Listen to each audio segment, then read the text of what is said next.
Stojí to. Čau, ja som Lia, takže dneska je útorok, ako vidíme. Počkajte, pozriem sa kalendára.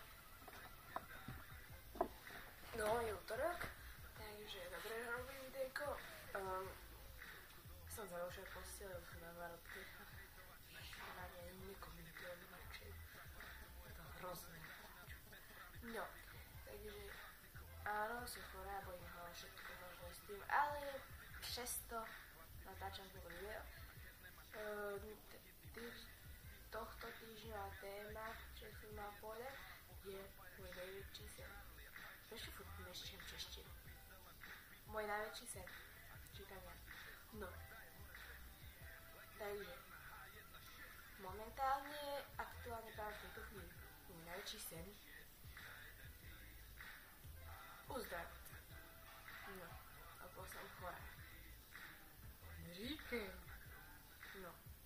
Potom, ako to mám tak vyzerať, uzdraviť sa celkovo, čo sa týka tej štítnej škvazy, lebo ja chcem športovať a tancovať. No, ďalej by som chcela vyhrať 1 100 000, no to je jedno, proste jackpot nejaký drahý.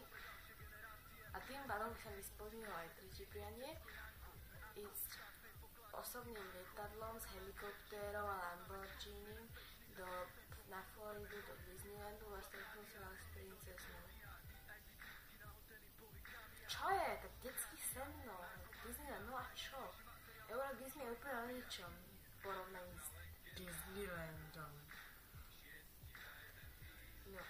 A ako nakoniec tohto videjka by som chcela pozdraviť moju blogerku, ktorá tak ma ona nazvala, Emku Nešťákovú. Ahoj Elmerka! A nech sa majte všetci, to je konec.